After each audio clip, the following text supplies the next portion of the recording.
Hello, and welcome to this episode of the Dharma Gates podcast. My name is Aaron. I'm one of the founders and the executive director of Dharma Gates. We're a nonprofit that works to help young adults find Buddhist teachings and practice with a focus on deep retreat and residential training in the Buddhist tradition. And the reason really for this podcast is to create conversations and space for our audience and anybody interested in Dharma Gates' work to um, learn from and our conversations and others in the spaces of young people in the Dharma, the future of Buddhism and Dharma practice generally, engaged practice, and how does deep retreat actually impact and affect the world, and how do these aspects of personal retreat and liberation and collective awakening and healing, how do these interface?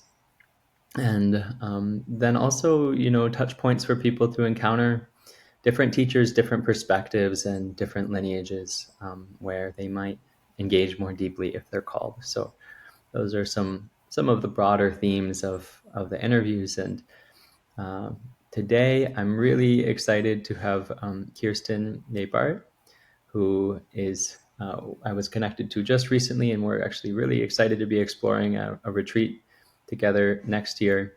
But through our conversations and planning it, I learned that Kerstin has a really fascinating and dedicated background to bridging this space of deep kind of personal retreat practice.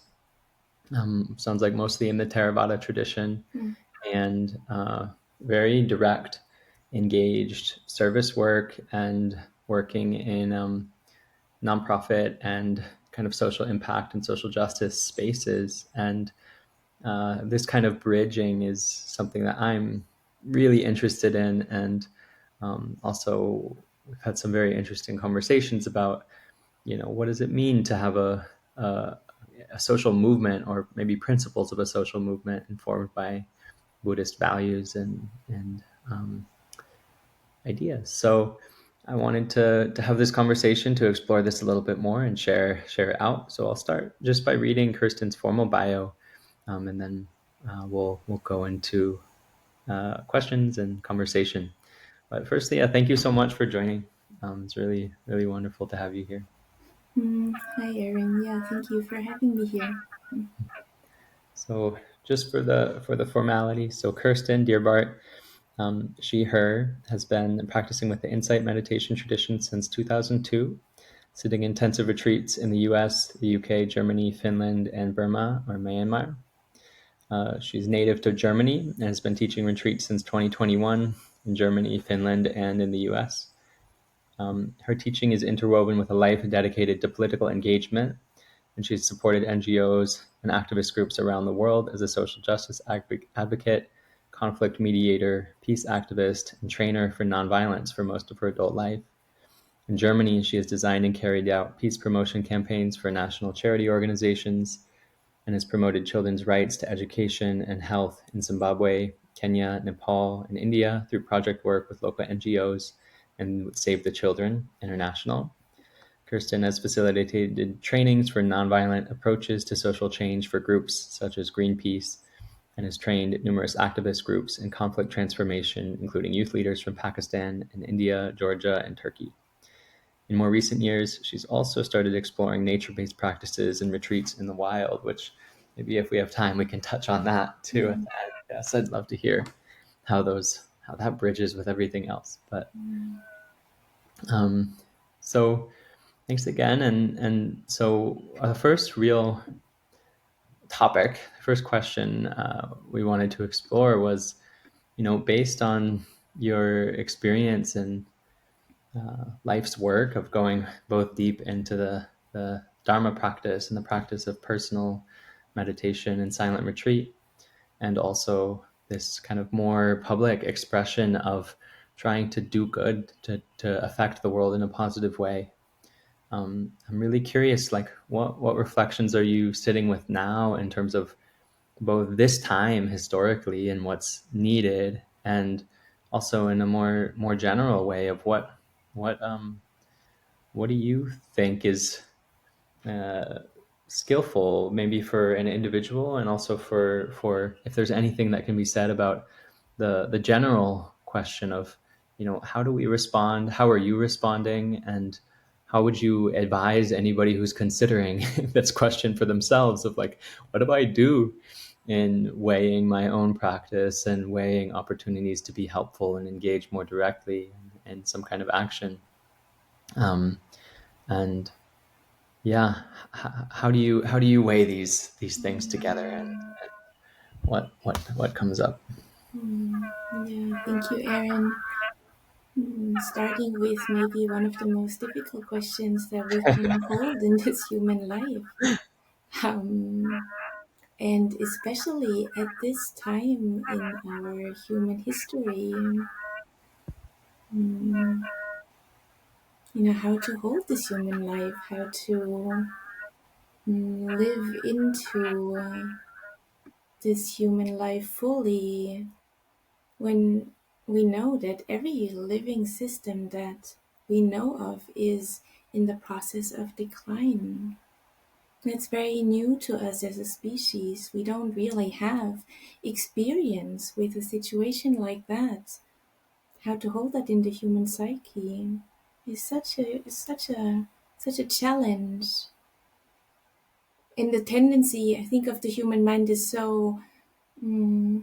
to very quickly sort of try and jump to the answer. Like, give me recipes. How do I do this? I want orientation. And for me, especially with this question, is really about holding and honoring the question itself. The mere fact that you're asking this question and that the two of us are having a conversation around the question, I find is meaningful. And I see on retreat and talking with individual practitioners as well, it is a question that so many are holding in their hearts and minds at this point in time. And I feel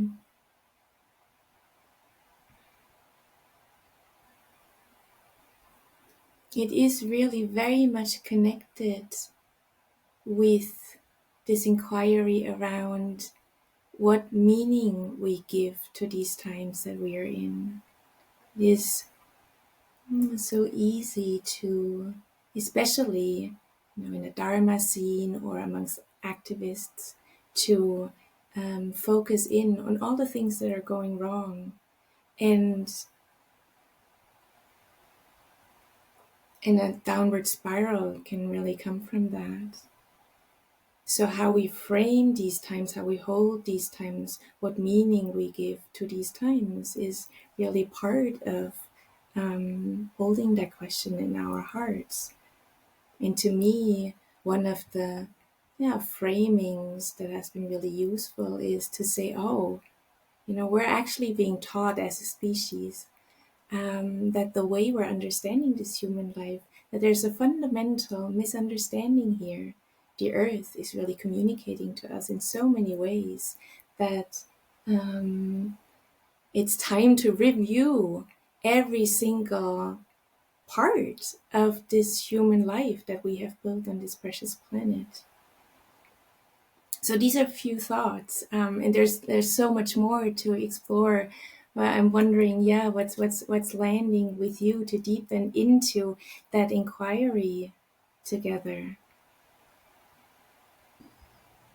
Yeah, well, I love this invitation to, it's really recognizing that capacity of the mind, or the tendency of our minds to want to create a system that will solve it, or a new ideology, or a new kind of, this is the right way to be, Mm, and actually kind of staying a layer below that, and staying in the kind of living space of, there's some uncertainty, and there's a kind of dynamic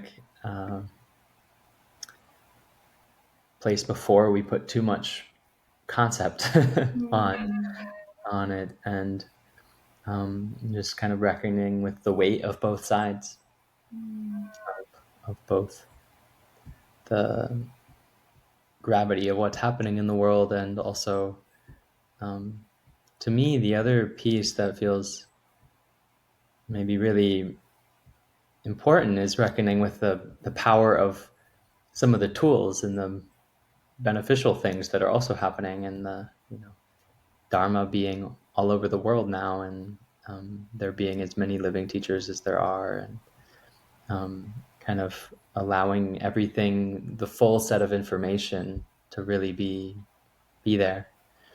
And I don't know. To me, that feels really, that's a powerful invitation to just stay and see, instead of trying to solve too quickly. Mm. To stay and see and to listen deeply. When I look at my own life, I've held this question throughout my entire adult life, really, and I have found different answers at different times in my life. And when I feel into it right now in this conversation with you, it's really, yeah, being guided by what do I care deeply about. I remember as a young adult, it felt impossible to live in a world knowing that every day children are starving of starvation, um, or don't have access to medical care. And so I sort of followed that pain and let that pain guide my path.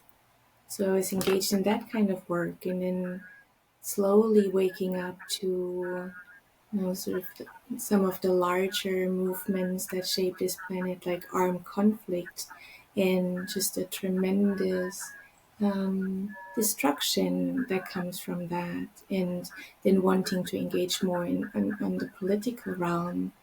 So I think it is such individual journey, and what's been really, yeah, useful for me is to be guided by this heart and what this heart cares most deeply about. There is this understanding of right livelihood, of where my deepest gladness meets the world's deepest hunger.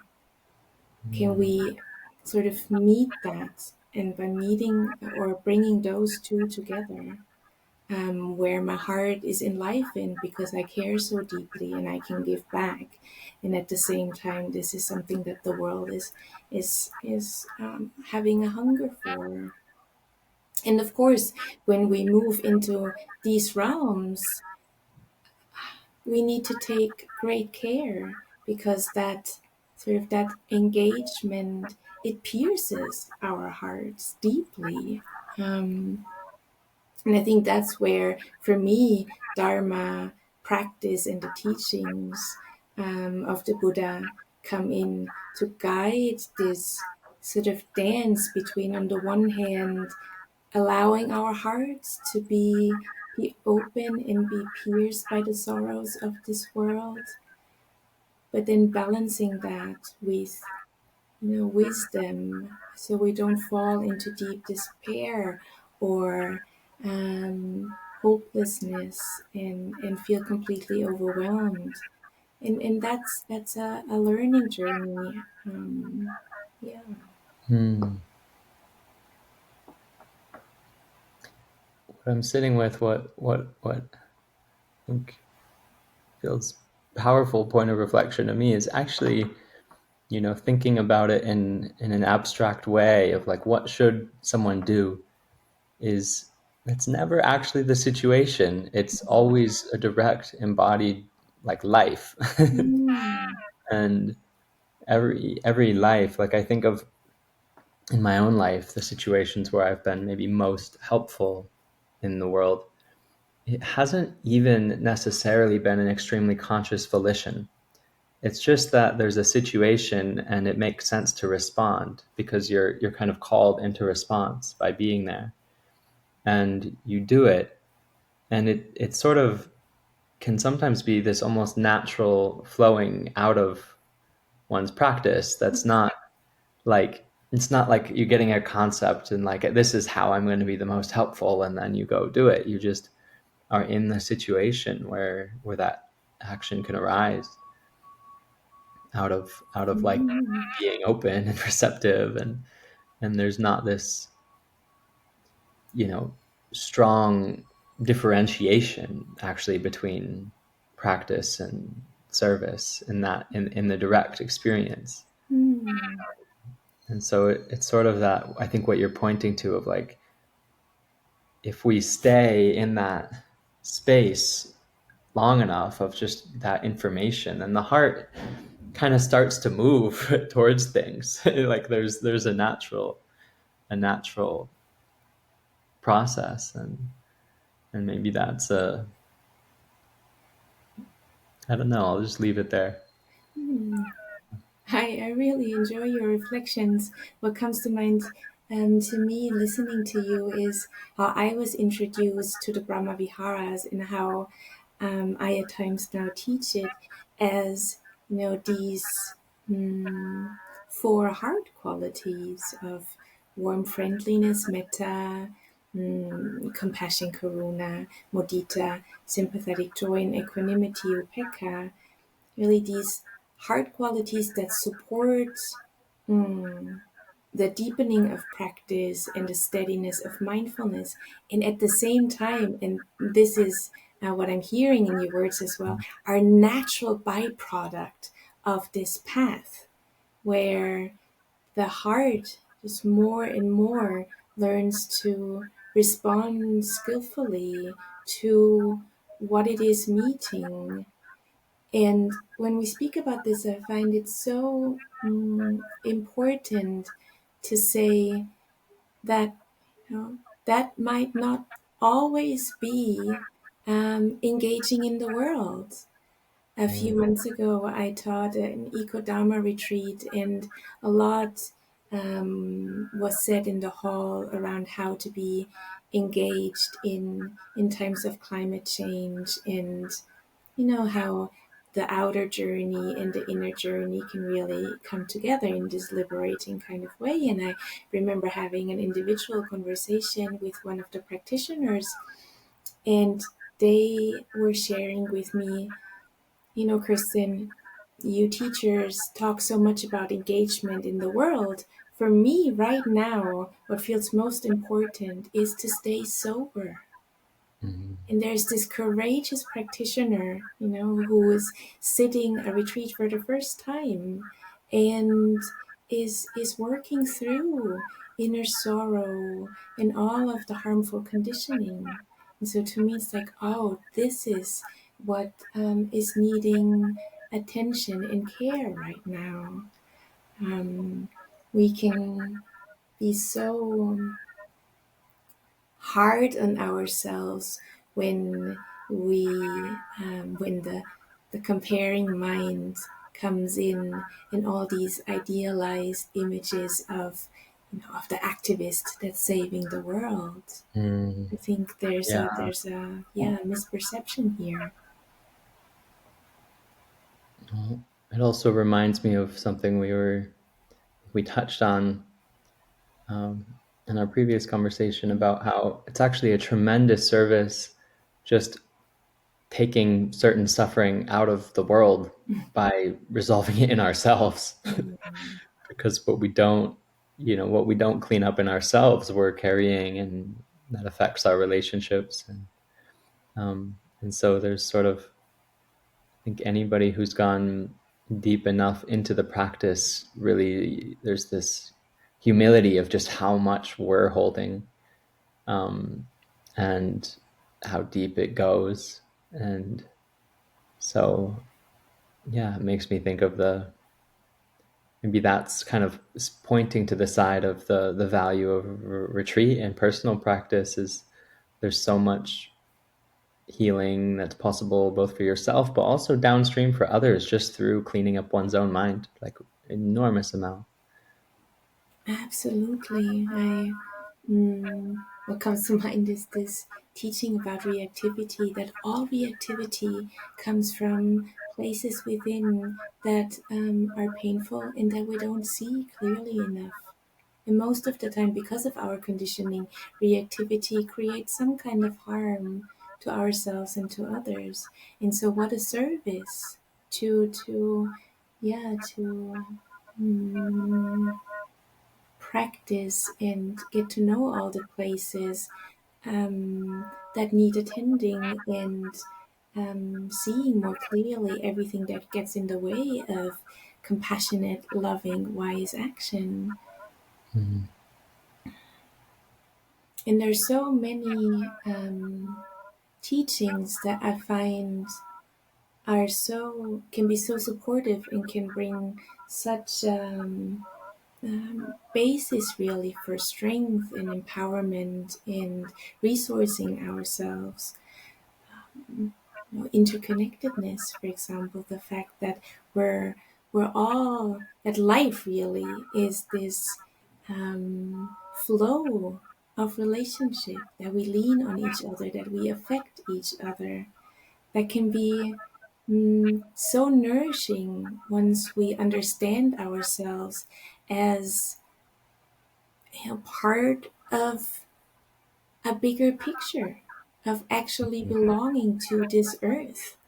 And from there, when this becomes a kind of embodied understanding, we can move from trying to fix ourselves or trying to save the world to actually participating in this magnificent, mysterious, beautiful unfolding of life in the evolutionary process.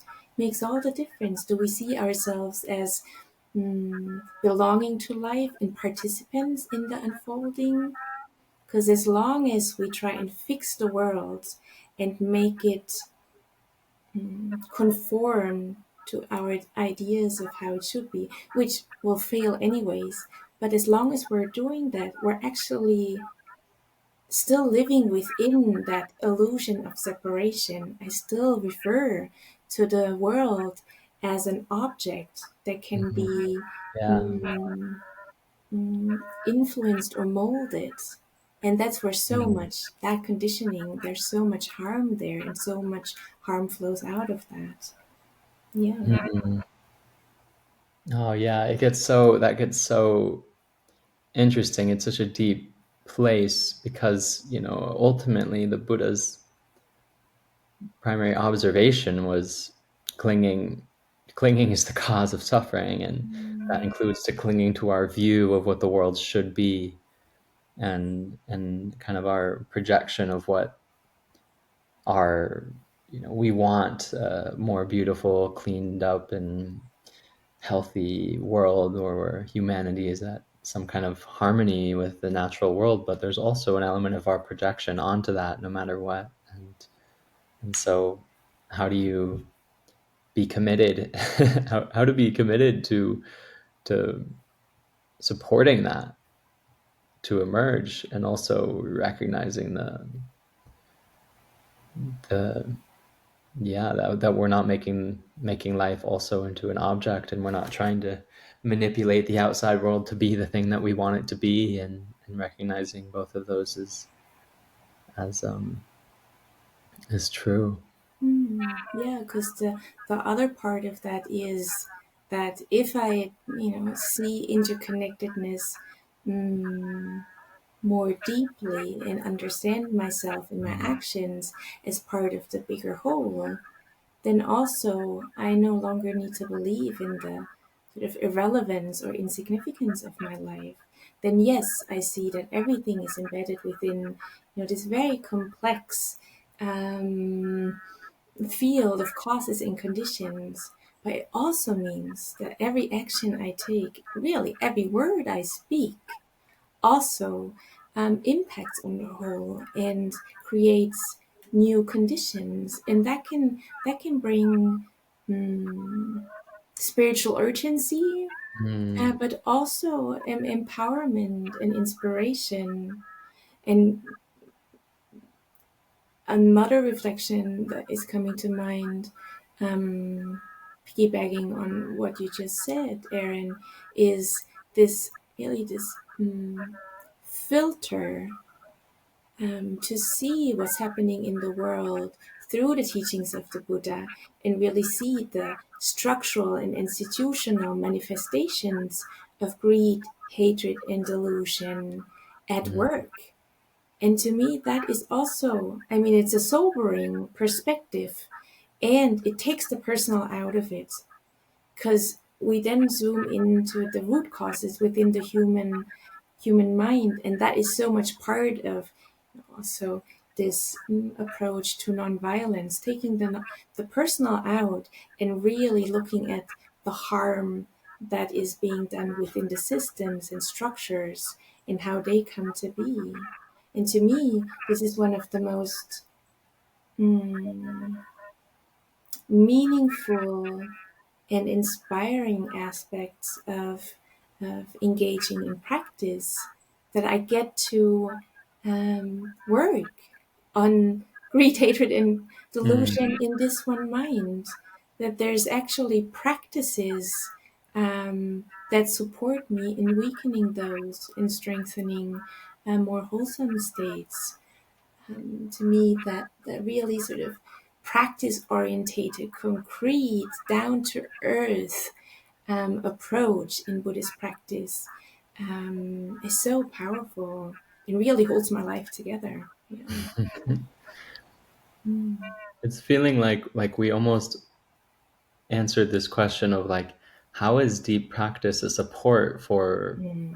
for service, like doing good in the world, and that there's this, this kind of embodied realization of Thich Nhat Hanh calls it interbeing, Mm. that is a very profoundly different way of seeing change rather than trying to like, you know, make the external world conform to our projection or our conception of it, but rather moving from a place of like embodied receptivity and responsiveness and interconnection. And then the other piece being this, framework or seeing, as we develop skill with seeing the workings of our own mind and the defilements in our own mind in terms of the Buddhist analysis of greed, anger, and ignorance, then we can also see these structures playing out externally and relate to them in a kind of impartial way.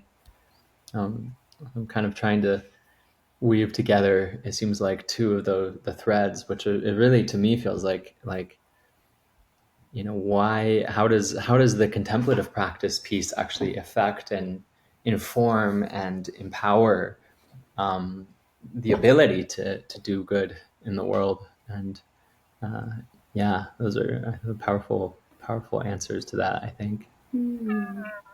Yeah, it's so interesting. I can, see it in my own life how there was this belief of there is service or engagement in the world, and then there is practice, really seeing them as two sort of separate parts of my life. And more now, I can see them as, two expressions of the same wish, of the wish to live a life that's grounded in care and integrity, um, and allow life to take good use or make good use of this one manifestation of life. And I feel there's seasons, and mm, different times needs different things. There was a time when I was very much involved in political work, and my mind was just so entangled with the sorrows of the world and getting really fractured, depleted. Um, and so I needed to step away for some time and resource myself and really sort of come to a place of more clarity and perspective, equanimity that, yeah, isn't quite so close to the the suffering, that I drown in the Mm. suffering. Um,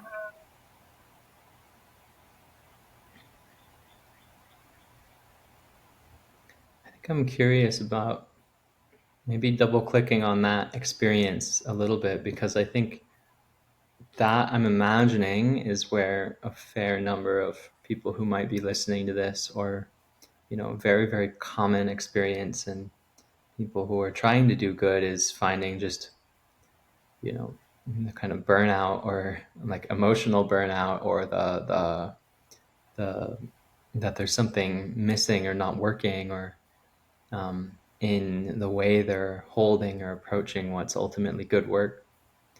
And I'd be curious, what would you say to someone who's in that situation now, given the experiences of kind of flowing into and out of more intensive uh, external engagement and retreat? And how does one tell if you're burned out? Or another side of that would be, how does one tell if what you're doing is meaningful and true, and just is sort of like settling into it is also um, maybe the correct, I don't want to say correct, but a wise direction too. The second one is much harder than the first aspect that you named. How does one know? It's to me, it's very similar to sitting on the cushion and inquiring, what am I cultivating right now? Hmm. What are the forces, the energies, the mind states that are driving my engagement in the world, and how does it feel to be engaged? Is there um, what are common visitors? Is there anger, despair, judging in the mind? Is this how I relate? And I know this is, I spend years in anger. And I feel the whole peace movement to a degree is fueled by anger. And of course, there's anger because there's many things to be angry about. But when that kind of despair and anger and moralistic judgment is what fuels our action, in my experience, that's when it becomes depleting. I'm thinking of uh, Julia Butterfly Hill, who talks of a joyful responsibility, and to me, that's that's really made a difference. um, Coming from a place of care and love for this world, and that includes this one being here. And I think we sense when it is depleting, but we can often have this idea. It's almost like a kind of loyalty as an activist, or as being engaged in the world. Um, there's only sincerity here if I completely deplete myself. But I think that's a misperception. I think the challenge or the invitation really is, how can I care for this world and at the same time care for this heart and mind? Can I? There is this image. I don't know if I can mm, relate it now, but can I pour water and at the same time drink? And of course, there's this. It's not easy, and we will fail, and we will get tired, and there will be despair, and then sometimes it's time to take a break and feel into our despair. I feel that is just as much part of this journey. I really um, sat with that just recently. You mentioned earlier that I also include time in the wilds more and more in my own practice. And just recently, I spent some days in Lapland doing a solitary retreat in the wilds. And it was very challenging because Lapland was experiencing one of the hottest summers that they have ever experienced. And um, could tell the heat was just so unnatural, and I felt the heat and the dehydration in this human body, but I could tell, all the other beings were suffering too, the trees and the insects and the birds. And so to sit with that together and really let that drop in, it's like, there's suffering here. Something is fundamentally out of balance. And to feel that, have a somatic experience of that. But then to also stop and pause and witness this miracle of creation. And so I wasn't engaged in the outer world creating something, creating a campaign, or making something happen. All I did was witness with this amazing capacity that we human beings have, awareness, like knowing experience as it is happening, witness the beauty of creation. Mm. I feel there's something meaningful there. I feel that that is one of the, if you want to use the word responsibility, the joyful responsibility that we have as human beings, using that awareness and witness the beauty that is still here and Mm. learn to love life in this way. Mm. I just love the it's almost like a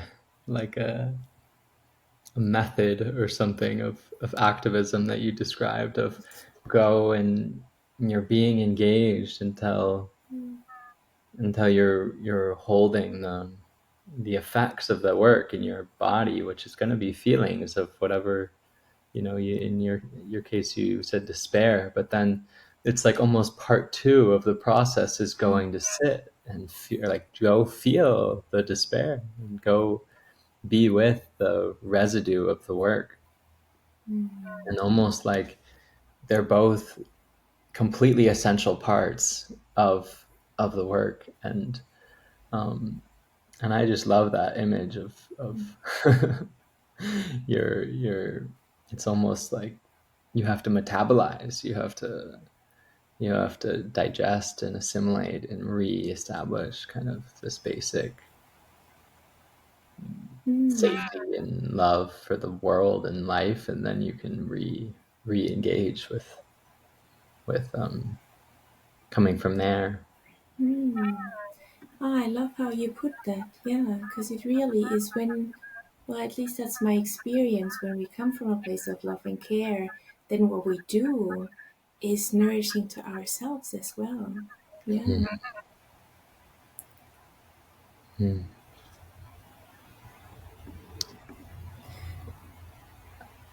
I'm curious, maybe we can turn to this kind of last question, which I think Mm. is the most uh, is complex and interesting, and there's different elements to it. But I think, people who are interested in being in kind of a meaningful response to the world right now, I think there's a very natural question that arises of, like, what kind of movement, what kind of response would it take in order for what's happening to actually be addressed? And there's been many different, I think of Extinction Rebellion, or different, Sunrise, or different kind of movements that have taken shape and had some effect. But one thing that is interesting to me is this concept of, like, how can a social movement intersect with Dharma, and is there such a thing? And Mm. knowing the Dharma's is such a deep practice, and historically, traditionally, the depth of the practice is taking place within monasteries or long-term solitary retreat, or environments that aren't really particularly, maybe the monks would then go and be have an effect on the world in other ways after this. But what does it mean to have a movement like that's informed by this, and what comes up for you, and is there anything there? Are they completely discrete phenomena? Well, I mean, I love the inquiry. I think it's such a timely inquiry, and it brings so much excitement to my own mind and heart. Well, two things come to mind very personally. Um, I recently set a longer retreat, and I was really struggling with the practices. And during that retreat, it was a Mahasi style retreat, which felt very, mm, in a way, cut off from the world for me. And so during that retreat, I made the vow that whatever I engage in on the cushion has to, in some way, serve my wider life and the life beyond that. So to me, that is interesting when we talk about, ooh, what could be what shape could a Buddhist movement take on? It's like, what are some of the intentions and aspirations that could be, in really pragmatic, concrete terms, be given life to? And then the other thing that comes to mind is, and I don't know the exact quote, I think Thich Nhat Hanh said at some point, maybe the next Buddha isn't an individual, but is actually the Sangha. To me, these times of absurd inequality, polarization, isolation, fragmentation, more and more sort of stepping away from the actual reality of things through virtual spaces, really put community on the agenda. And I've, in all aspects, I think as more and more things are unraveling in this world in very concrete terms, in terms of food security, etc., community will play a huge role. It will make a difference if you know your neighbor or not. It will make a difference if people are organized in sustainable ways that can support each other. And in terms of the practice, I find there's so many practitioners out there, more than ever in my perception, that are really struggling with practicing on their own, and rightly so. Sometimes I feel in our, you know, society, modern society that is brainwashed by patriarchy and capitalism, there is really this idea that we should be able to make it on our own. If we're only sincere, dedicated practitioners, then I should have no problem practicing on our own, on my own. I don't think we're made to practice on our own. The Sangha is one of the three jewels. It's a refuge. We're meant to practice together. And now coming back to, a movement, what a beautiful idea if not only my individual practice is held within a communal space, but also the way I engage in the world. So yeah, as you can tell, I'm excited about the idea, and of course, there's challenges there as well. Social movements are complex, but I'm curious what's landing with you, because I know that you've had deep reflections around that as well. Well, I love this piece of like, yeah, in a way, the obvious, a movement is kind of, that word has this idea of something like at mass scale that has a political intention or direction. But the unit, the smaller kind of intermediate step between an individual and a movement is community. Like you need and I totally, that's a huge part of, I think, what Dharma Gates is trying to address for Mhm. young people is, I think on all levels, practitioners can be isolated now, and it's difficult to find sanghas with like really strong collective support structures. And for young people, it's more true because there's fewer sanghas that have a lot of young people in them. And so just seeing that that's actually, it really is a whole, third of the triple gem. Mm. That's not a, you know, if you get 66% right on a test in school, that's a D, right? Like, so to keep in mind. And the one thing that kind of becomes interesting then for me is creating, how do you create community that is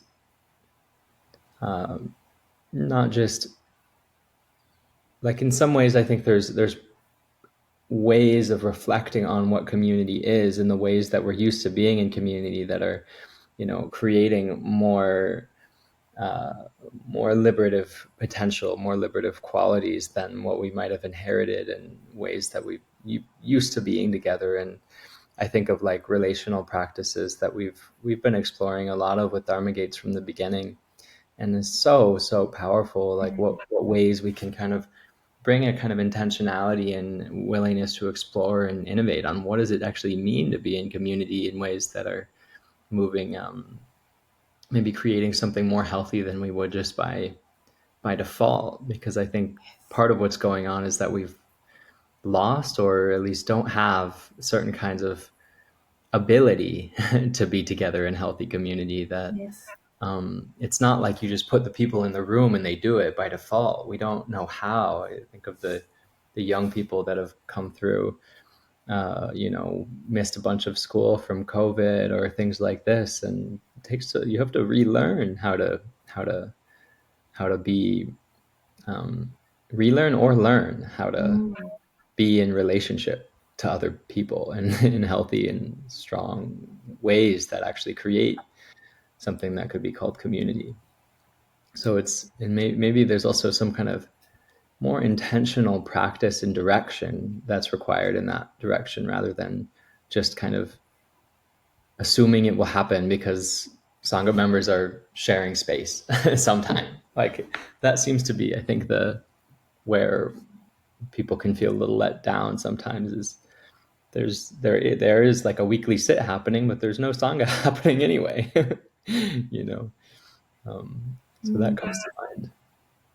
Yeah, I really love these reflections and the sort of the awareness and the humility that to me are transported through your reflections. This understanding that actually the communal space is just like the relational space is such a mirror for all the places that we are unfree.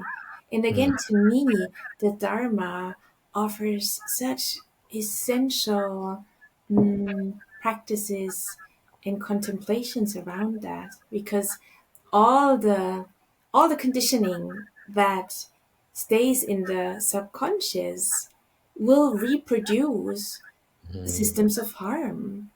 And yeah. so as practitioners, to have that understanding, we it'll still be messy and imperfect, but there's an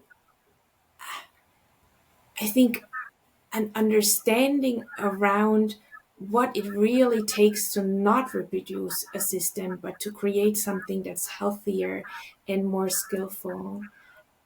And to actually not see it as hard work or an obligation, even though, of course, in practical terms and in everyday life, it often is, but actually as the space for waking up together.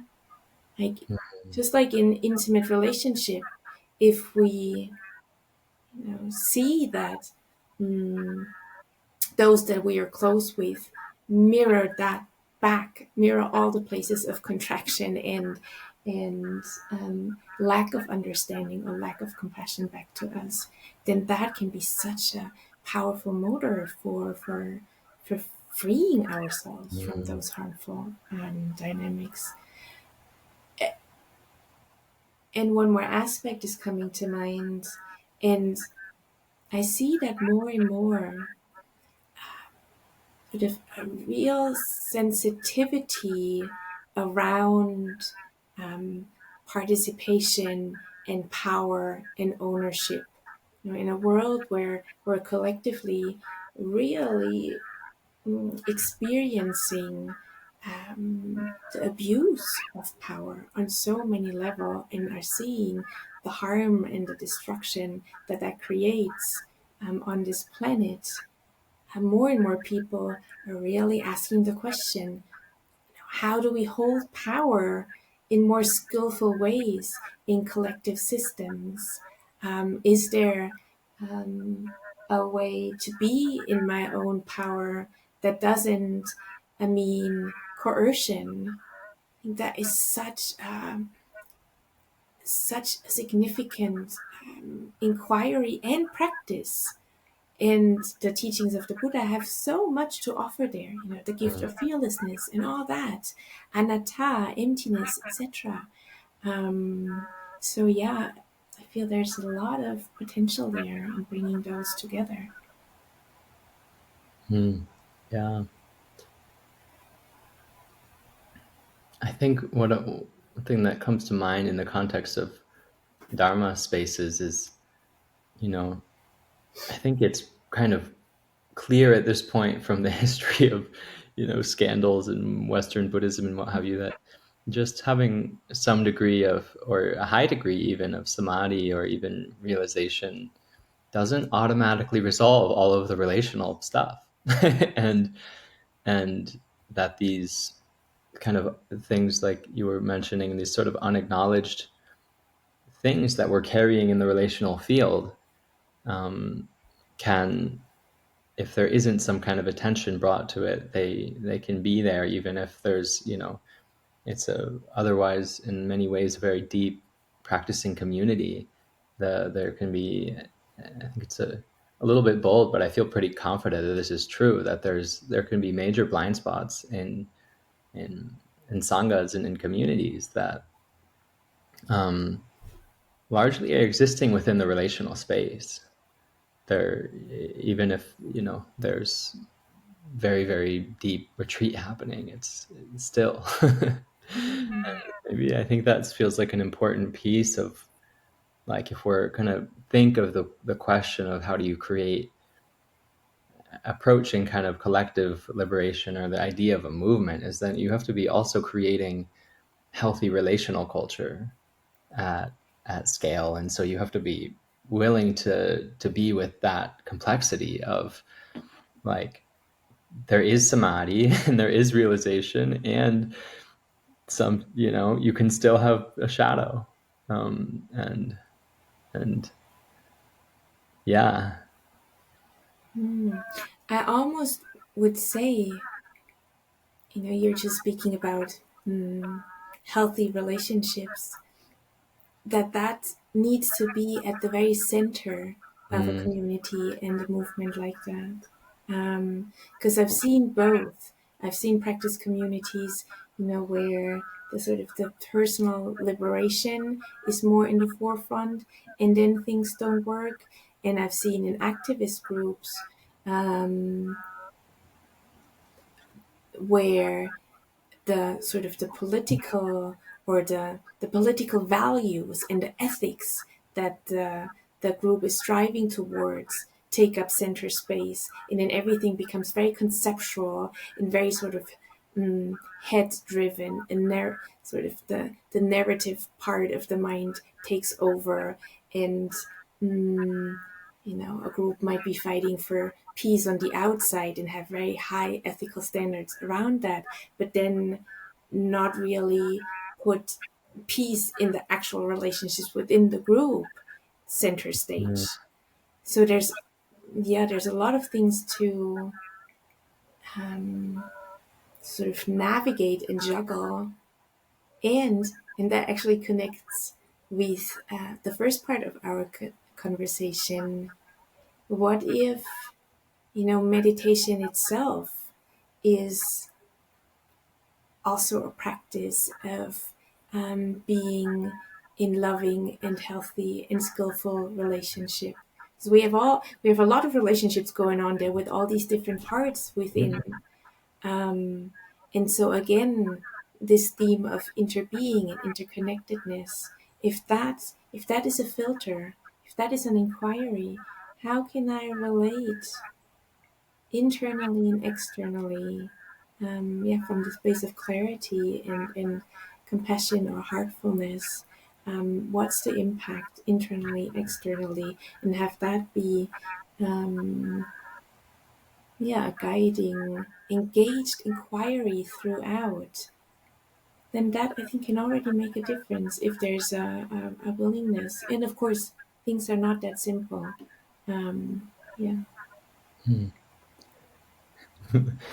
I had an interesting bridge in my mind that I'm going to try to make, and I hope it makes sense, which is there's many of the people I know, I think it seems to be quite a movement now, kind of, to say that word again, within um, Western Dharma, that many practitioners have some relationship to parts work or IFS or a different modality that has this.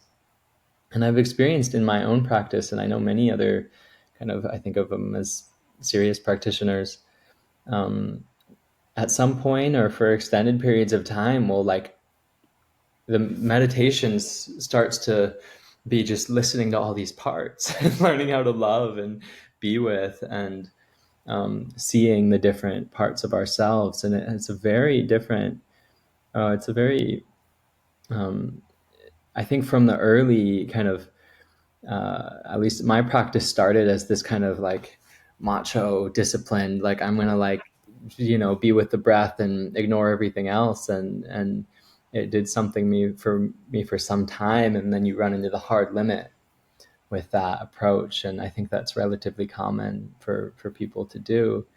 And then there's this move where you have to come into relationship really to the other parts of yourself that are basically saying, nope, we're not going any further into this samadhi until you learn how to love your inner 5-year-old. And in a way, it's actually, I like how you brought it back to the meditation practice, because it's actually the same phenomena where, if we're going to, if you want to create a healthy collective, first you have to create a healthy collective within yourself, which involves, like, loving all the different parts of you, and learning to practice in a way that first is embodying healthy relationships, and then maybe that scales out to a smaller collective, and then hopefully, it seems like the movement question is really like, can enough powerful, healthy collectives emerge that become something bigger? In a way, is one way to think of it, is like a open question. Like, hopefully that would be beautiful. Oh, that is so beautifully put. Yeah, and I think as a collective, we really, it's like we have this choice of um, falling into more and more despair and fear and separation, or towards more consciousness and opening our hearts to circles beyond those that are closest to us. There's really, yeah, I feel like we really have a choice here, to Mm. go one way or the other. Yeah. Yeah, it's a great note to end on. Well, we're almost at time. I wanted to end with one thought, which I've been thinking about and reflecting on, which I think is really, it's provocative for me. So maybe someone else will find it interesting. Which was, I was reading Martin Luther King Jr.'s autobiography, or no, his memoir.